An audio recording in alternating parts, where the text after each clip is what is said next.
वालेकुम व्यूअर्स, क्या हाल है दोस्तों।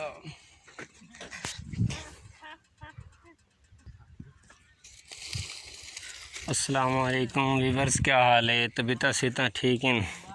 रब्बुल इज़्ज़त से दुआ है दुनिया और आखिरत में अल्लाह ताला आपको कामयाबियों से नवाजे।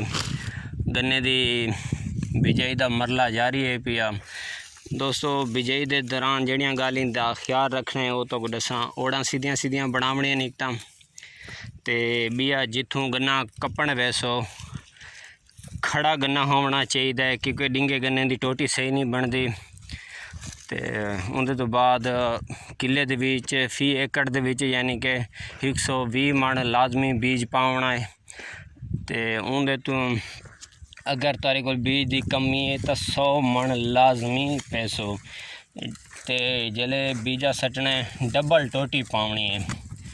तो मैं डबल टोटी यानी कि दुहां दे सिरे बिके हुए हो। मैं देखो भाई होने सटेंदे पेन आबद भाई देखो दुहां दे सिर बिके हुए डबल टोटी का एवरेज ज़्यादा इजाफा होता है, क्योंकि बीमारी की वजह को तो कोई कम दाने जमने भला इन्हों को दसो ना कि घीला उत्ते नहीं मारना, क्योंकि घीले नाल मिट्टी ज़्यादा आ वेंदी है।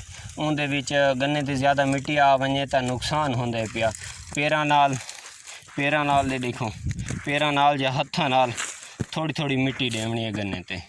भला उनदे तो ये कि बई जड़ी चीज़ ही कि खादां दा मतवाजन इस्तेमाल जिमें वो तरीकाकार तो मैं दसा ना जेड़ी मजाका बहुत ज़्यादा करें तुसा। ते उनदे तो अलावा कि खादां जड़ा रकबे को 3 हिस्से तकसीम करने हैं कि एक ज़मीन जरखेज़ होंदी है, एक होंदा कम जरखेज़ होंदी है, तो एक होंदी दरमियानी। उनदे विच जड़ी दरमियानी ज़मीन है उनदे विच तो मैं दसना क्या क्या पावना है खादां दा जड़े है कि गन्ना तकरीबन हर ज़मीन ते बीजा बन सकदा है। जड़ी कमज़ोर ज़मीन है ना उनदे विच तुसां पैसो खाद दी तो तरतीब दसा चा 4 बोरी सोना यूरिया कमज़ोर ज़मीन दे विच फी एकड़ पावना है। ते उनदे तो अलावा जड़ा 3 बोरी DAP ते 2.5 बोरी SOP MOP वो पावनी है। दानेदार भी जहर पावनी है।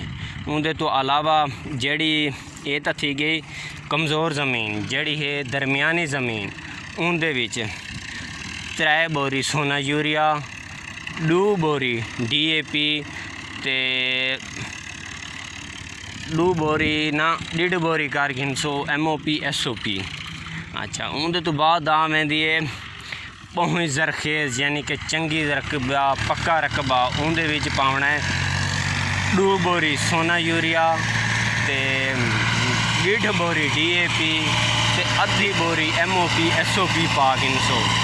उनदे तो बाद वाला ये खादां तेगियां जहरां नाल यो करे सो इस्तेमाल करे सो पोटाश पा गिन सो वो भी चंगी शै है।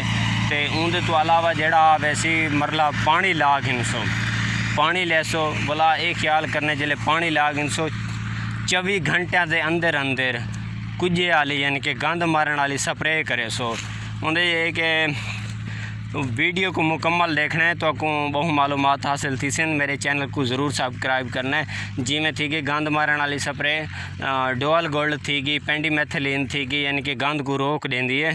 तो ये करनी क्या है पानी तो बाद 24 घंटिया के अंदर अंदर स्प्रे करनी है तो इसका रिज़ल्ट आसी। ठीक है। तो उनदे विच वाला जेड़ा जहर का इस्तेमाल करना है क्लोरो फी एकड़ दे विच 2 लीटर लाजमी पावना है। उनके बाद अगर आखिर ते आके गन्ना तुआरा ढाई वेंदा तो उनदे विच एंड ते भी तुसां क्लोरो बई इस्तेमाल करें, क्योंकि मुंडी नंगी थी वेंदी है सीवी वगैरह लगन का खतरा थी वेंदा है चूहा पै वेंदा है। इंदा खास ख्याल रखे सो।